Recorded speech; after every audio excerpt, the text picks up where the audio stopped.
네, 이번 순서는 초대 손님과 함께 이야기 나눠보는 시간 만나봅시다입니다. 네, 지난 시간에는 한방 이유식에 대해서 알아봤는데요. 오늘은 좀 더 범위를 넓혀서 한방 육아에 대해서 알아보는 시간 마련했습니다. 네, 윤정선 한의원의 윤정선 원장님 나와주셨습니다. 안녕하세요. 안녕하세요. 네, 요즘에요 그 한방 육아 교실을 운영하는 보건소가 많아진 것 같아요. 근데 그 한방 육아의 핵심은 뭘까요, 원장님? 한방 육아의 핵심은 한마디로 말해서 아이를 자연 친화적인 아이로 키우겠다라고 하는 것입니다.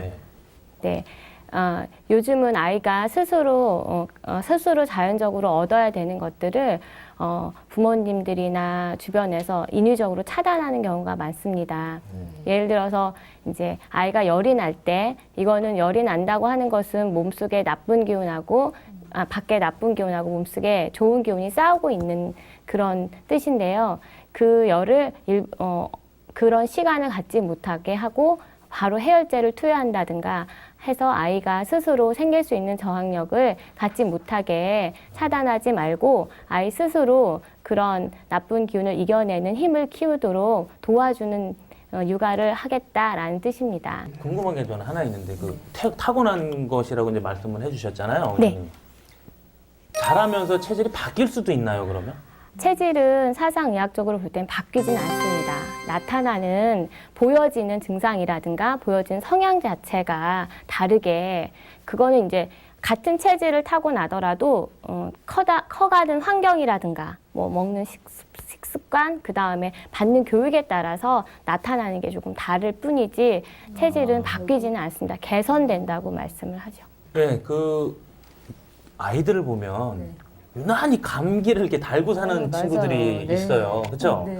그 개선하려면 어떻게 하는 게 좋을까요? 그러니까 감기를 달고 산다는 거는 결국은 면역력이 제로라는 얘기예요. 네, 거의 네. 없다고 보시면 됩니다. 그러면 기초부터 탄탄히 이제 집을 쌓기나무를 하듯이 기초부터 탄탄히 네. 이렇게 쌓아 주어야 됩니다. 그러니까 아이가 어쩌다가 감기에 걸리면 자연스럽게 본인이 스스로 치료할 수 있도록 도와주는 게 방법이지만 늘 항상 감기를 달고 다니는 아이들은 이제 봄, 가을 혹은 이 친구가 봄, 여름 혹은 뭐 여름, 겨울 자기가 특정하게 더 많이 자주 걸리는 시기에는 미리미리 한의원을 찾아서 그 정기를 보충해주는 보약을 먹거나 그거 이제 면역력을 증대시켜주는 방법이고요.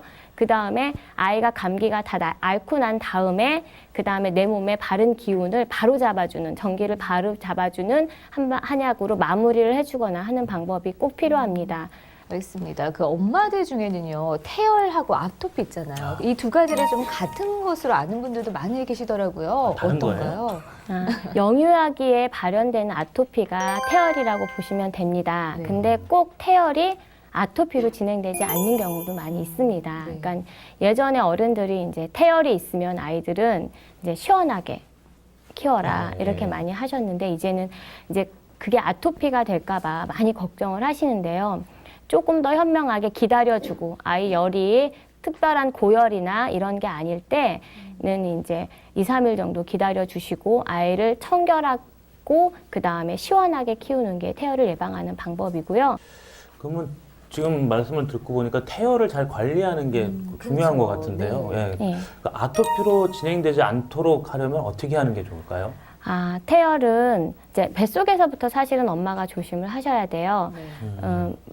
화열이 뱃속에서 아이를 임신했을 때 엄마가 산모가 이제 뭐 자극적인 음식이라든가 아니면은 뭐 스트레스를 많이 받는다든가 뭐 이렇게 몸에 자극을 받으면 몸 안에 화열이 생겨서 아이한테 그게 그대로 전해지는 거거든요. 그래서 이제 낳고 나서도 수유 중에서도 마찬가지고 그래서 그런 자극적인 음식이라든가 혹은 뭐 스트레스라든가 이런 거를 피하시고 그 다음에 이제 아이를 아까 말씀드린 것처럼 청결을 유지하면서 시원하게 키우는 게 좋은데요.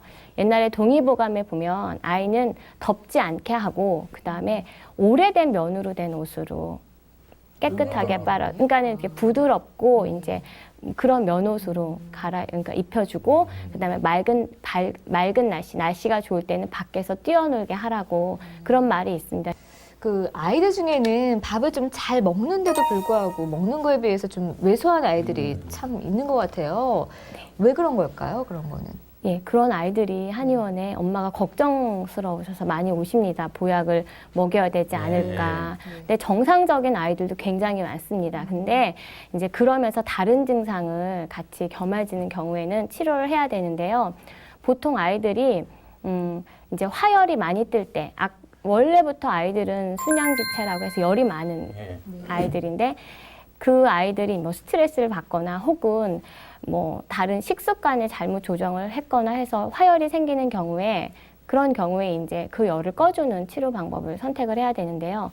화열이 생기는 두 가지 가장 큰 원인은 위장에 열이 생겨서 위장의 부속작용이 너무 활발하게 돼서 생기는 경우가 있고 신정이 부족하다고 그래서 한의학적으로는 신기능인데 신정이 부족해서 열이 위로 뜨는 경우가 있습니다. 두 개를 다 구분해서 이제 치료를 해줘야 되는데 위열이 많은 아이들은 트름을 자주 한다거나 아니면은 뭐 가스가 많이 찬다든가 그리고 이제 신정이 부족한 아이들은 야뇨증이 같이 있다든가 소변을 자주 본다든가 밤에 땀을 많이 흘린다든가 이런 다른 증상을 같이 동반을 합니다. 그런 경우에는 이제 위열을 꺼준 약을 쓰고 신정이 부족한 증상은 신정이 부족한 약을 써주면은 되는데 둘 다 아이들이 좀 너무 활동적인 면모를 보이는 성향이 있습니다. 열이 뜨는 아이들은. 그렇다면 이번 반대로요. 네. 밥 먹일 때마다 전쟁을 치러야 되는 애들, 저 같은 애들이 있습니다. 어렸을 때 그러셨나요? 그럼요. 그 원인과 대처법도 좀 말씀해 주시죠. 이제 밥을 먹을 때마다 이제 전쟁을 치르는 아이들이 있습니다. 저희 아이들도 그래서 고생을 많이 했는데 이제 그런 경우에 엄마는 이렇게 혼내요, 무조건. 얘는 밥만 먹는다고 하면 밥만 먹으라고 하면 배가 아프다고 그래요. 이러면서 저한테 와서 부리는 거죠. 이르시듯이 말씀하시는 부모님도 많은데 실제로 아이가 배가 아픈 경우가 있습니다. 아이들은 체하는 게 없겠지 이렇게 어른들은 생각을 하시거든요. 뭐 옛날에는 철을 씹어 먹어도 다 소화가 돼야 된다 어릴 때는. 근데 아이는 아직 그런 청소년이 아니기 때문에 체하는 경우가 있습니다. 그래서 아이가 왜 배가 아프다고 하는지 물론 스트레스 때문일 수도 있고 실제로 배가 위장이 안 좋은 경우도 있기 때문에 그거를 잘 판단을 해서 치료를 꼭 해야 되고요. 그 다음에 이제 그런 경우가 아니고는 그냥 아까 말씀드린 것처럼 좀 신정이 부족한 경우에 이제 화열이 떠서 소화가 안 되는 경우가 있고 그냥 식욕이 없는 경우가 있습니다. 근데 식욕이 없는 경우는 이제 식욕을 돋궈주는 약 같은 거를 처방을 해야 되는데요. 그러니까는 아이가 이제 얼굴이 좀 푸석푸석하고 그 다음에 다른 항상 이렇게 힘없이 있고 식욕이 없고 이런 경우에 이제 그리고 변이 좀 묽고 이런 경우에는 이제 우리 흔히 구할 수 있는 마는 산약이라고 한약에서 그러는데요. 그걸 이제 갈아서 즙을 내서 먹이거나 같이 아니면 뭐 구워주셔도 되고 뭐 여러 가지 방법으로 요리를 해서 먹이면 그런 증상이 좀 없어질 수 있습니다. 알겠습니다. 근데 보통 이제 아이들 중에는 짜증과 투정이 유독 심한 아이들이 참 많아요. 또 제 얘기 나오네요.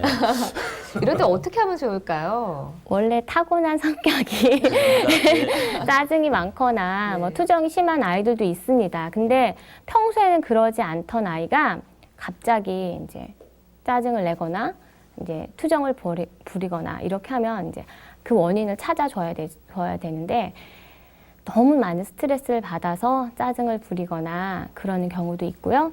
그 다음에 이제 아이가 너무 체력이 딸리는 겁니다. 하는 일이 많다 보니까. 그러면 아이들은 나 힘들어요. 나 피곤해요. 이런 말은 잘 안 하고요. 가만히 이렇게 지켜보시면 아침에 못 일어난다든가 짜증을 부린다거나 이런 다른 증상으로 나타나기도 합니다. 그런 경우에는 이제 가까운 한의원에 가서 얼른 보약을 먹이고 저희 아이들 같은 경우는 아이들과 같이 있을 수 있는 시간이 제가 병원을 하는 관계로 많이 없습니다. 그래서 아이들이 아침에 일어났을 때 짜증을 좀 내거나 하면 이제 약을 먹여야 될 때구나.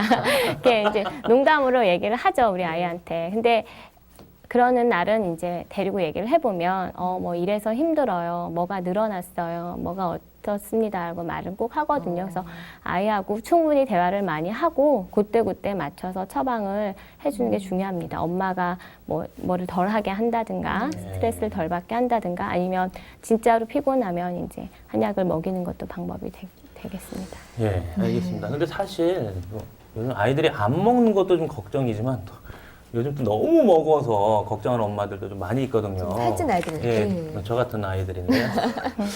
혹시 그 살 안 찌게 하는 한약도 있을까요? 제가 좀 필요해서 그런데. 네, 살 안 찌게 하는 한약이 있습니다. 근데 아이들 같은 경우에 보통 한약을 먼저 투여를 해서 살을 무조건 빼게 하고 이런 방법보다는 이제 다른 방법을 먼저 찾아야 되는데요. 운동이라든가 뭐. 근데 엄마 아빠가 저녁에 오셔서 뭔가 맛있는 거를 두 분이 드세요. 그리고 아이는 못 먹게 하는 경우 있죠. 그런 집은 당연히 아이들이 못 먹게 할 수가 없거든요. 네. 그러니까 이제 아이도 먹게 돼요. 아이는 야식을 하게 되면 거의 무조건 살이 찝니다. 키도 안 크고 살도 찝니다. 그러는 경우에 이제 식습관부터 바꿔야 돼요. 야식은 절대로, 그러니까 온 가족이 즐기면 안 되는 거고요. 그 다음에 이제 그러니까 같이 먹는데 엄마 아빠들은 그만큼 움직여서 살이 안 찌는데 아이 보고 자꾸 살이 찐다고 하면은 그것도 안 되고요. 그 다음에 이제 호흡기가 좀 약하거나 식욕이 왕성한 아이들 같은 경우에는 그래서 비만이 된 아이들 같은 경우에는 이제 저희가 흔히 율무라고 말하는 한방울은 의인이라는 약재가 있는데요. 그걸 먹으면은 조금 이제 그 식욕을 감퇴시킨다거나 아니면 몸에 습을 빼줘서 조금 이렇게 날씬하게 만드는 효과가 있고요. 그 다음에 옥촉서라고 말하는 우리 옥수수 수염차, 옥수수 수염 그런 걸 이제 차로 만들어 먹어도 도움이 많이 됩니다. 네, 근데 이제 요즘에 살찌는 거 외에 엄마들의 또 다른 관심사는 바로 키가 아닐까 싶어요. 그야말로 요즘에 몸짱을 만들기 위해서 노력도 많이 하는데요. 키 크기 위한 비책이 있다면 어떤 게 있을까요? 네, 키가 많이 크고 싶어서 오는 아이들이 많이 있습니다. 근데 키가 크는 선천적인 요인은 25% 정도밖에 안 되거든요. 그러니까 나머지는 이제 본인의 생활 습관이라든가 식습관이라든가 그 다음에 이제 아까 이태식 님이 말씀하신 것처럼 편식을 많이 한다든가 이러면 이제 키 크는 데 장애가 됩니다. 그리고 요즘 아이들 같은 경우는 스트레스가 주 원인이 되기도 하고요. 그 다음에 이제 학원 공부 때문에 너무 늦게 자는 것도 주 원인이 되기도 합니다. 그래서 이제 키가 크게 되려면 일찍 자야 되고 11시에서 1시는 잠에 이미 빠져 있어야 되고요. 그 다음에 이제 엄마들이 흔히 알지만 잘 안 하는 아침에 기지개켜기라든가 저녁에 이제 관절 주위를 주물러 준다든가 또는 아이가 이제 성장통이 있거나 한참 키 클 때는 관절 부위를 좀 따뜻하게 핫팩을 얹어준다든가 이런 것도 도움이 많이 되고요. 그 다음에 이제 아이가 편식을 너무 심하게 해서 먹는 게 골고루 먹질 못한다든가 할 때는 보조식품 같은 것도 도움이 되고요. 또 그 다음에 이제 아이가 1년 중에 4cm 이상 안 자란다든가 4cm 미만으로 자랄 때는 일단 그럴 때는 치료가 필요합니다. 가까운 성장 클리닉이라든가 성장 한의원에 가셔서 침을 맞기도 하고 그 다음에 한약을 처방받기도 하고 근데 요즘은 아이들마다 유형별로 너무 다양합니다. 키 크지 않는 원인이. 그래서 어쨌든 중요한 거는 생활 습관과 먹거리, 그 다음에 일찍 자는 거. 네. 예, 이게 제일 중요합니다. 예. 원장님, 요즘 그 환절기라서 콧물 흘리는 아이들이 많이 있잖아요. 네. 근데 한 달이 됐는데도 콧물이 멈추질 않는 경우도 있더라고요. 맞아요. 네. 혹시 감기인 줄 알았더니 비염이더라. 뭐 이런 거 아닐까요? 알레르기성 비염하고 감기는 콧물, 재채기, 코막힘 이런 세 가지 증상이 같이 오는 경우에는 비슷한데요. 네. 알레르기성 비염은 그거 외에 다른 증상을 같이 겸합니다. 뭐 피곤하다든가 인후염이라든가 결막염이라든가 눈 주위가 가렵다든가 아니면 다른 아토피 피부라든가 그 다음에 이제 뭐 인후통이라든가 근데 이제 그런 게 감기처럼 심한 증상이 아니라 그런 증상들이 1년 365일 계속되기도 하고 혹은 아이들마다 봄이면 봄, 여름이면 여름, 가을이면 가을 자기가 특정하게 안 맞는 계절에 더 나타나기도 하는데요. 보통 봄이나 가을에 그런 증상들이 주로 나타납니다. 근데 감기 증상들은 그거 외에 발열이라든가 그 다음에 이제 인후통도 좀 심한 인후통이라든가 두통 그 다음에 몸살처럼 온몸이 아프다든가 하는 증상이 같이 동반이 되는데요. 그런 경우에 이제 3, 4일 정도 이제 치료를 하면은 좋아지게 되는 게 감기고요. 알레르기성 비염은 그렇게 좋아지지 않습니다. 3, 4일 만에 좋아지지 않고 또 알레르기성 비염에 있을 때는 유전적인 성향도 확인을 해야 됩니다. 부모님이 그런 체질이라든가 그런 경우에는 아이들은 알레르기성 비염이 올 가능성이 굉장히 많죠. 네. 진짜 어려운 게 지금 말씀하신 게 네. 엄마가 잘 판단하셔서 이 말을 네. 계속 하시는데 엄마가 판단을 애매하잖아요. 판단하기 힘들잖아요. 요즘 엄마도 어떤가요? 그렇게 잘 판단을 하시는가요? 네, 요즘 엄마들은 많이 똑똑하시고 그 다음에 이제 주변에 이제 다양한 지식들과 뭐 책들과 그 다음에 여러 가지로 육아 정보를 많이 공유를 하시는데요. 사실 이제 아이는 키워본 경험을 무시할 수가 없습니다. 그래서 예전 엄마들에 비해서 많이 알지만 적재적소에 그 때를 맞춰서 아이들을 그 관리하는 방법을 잘 모르시고 가시는 경우도 많이 있습니다. 그러니까 주변에 현명하신 어르신들이라든가 아니면 가까운 정말 한의원이라든가 저는 이제 환자들이 전화로 이거저거 물어보는 걸 굉장히 좋아하는데요. 그때 이제 한 번이라도 물어보고 짚고 넘어가면 오히려 그 때를 놓치지 않게 치료가 들어갈 수 있습니다. 근데 이제 요즘 그 신종플루로 인해서 면역력 증강에 대한 관심이 참 높아지고 있잖아요. 네. 면역력을 키우기 위해서 평소에 어떤 생활 습관을 가지면 좋을까요? 요즘 신종플루가 네, 아주 유행이죠. 그래서 다들 엄마들이 걱정을 많이 합니다. 근데 이제 평소에 면역력은 사실 평소에 기르는 거거든요. 그러니까는 한의학적으로는 그 병이 오기 전에 미리 병을 미리 예방한다라는 개념으로 보약이라든가 그럼 그 아이가 만약에 폐기가 약해서 감기에 자주 걸린다 그럼 폐기를 보호해주는 약재들을 사용을 한다거나 아니면은 또 이제 아이가 허약할 때 병이 반드시 온다라는 또 그런 말이 있거든요. 그런 경우에는 이제 전기를 복돋워두는 약을 쓰기도 합니다. 요즘은 이제 팔각회양이라고 이제 팔각회양이라는 중국 음식에 식재료를 많이 사용하는 향신료 같은 약재가 타미플루의 원료가 된다고 해서 많이들 문의를 하시거든요, 한의원에. 근데 이제 그런 경우는 식힘산이라는 이제 신종플루를 치료할 수 있는 약재가 성분이 들어있다고 해서 많이 찾는데 그거는 이제 그걸 다려 먹는 경우도 많이 요즘은 있고요. 평상시에 이제 차처럼 한 2리터에 한 4g 정도 되게 차처럼 다려 먹이거나 아니면은 이제 아이가 그런 거 없이 이제 아이 면역력이 떨어지고 아이가 피곤해 한다든가 하면은 가까운 한의원에 가서 같이 보약을 먹이거나 아니면 또 실제로 그러니까 신종플루에 걸렸을 때 타미플루나 이런 걸 처방을 받았을 때도 한방 치료랑 겸하는 것도 좋은 방법 중에 하나입니다. 아이를 이제 순리대로 사계절을 느끼면서 자연 친화적으로 친화. 키우는 네. 게 참 중요하다는 말씀이었는데요. 비단 우리 아이들뿐만 아니라 어른들도 이렇게 살아야 하는 게 바른 게 아닌가 싶습니다. 네, 원장님 오늘 도움 말씀 고맙습니다. 감사합니다. 감사합니다.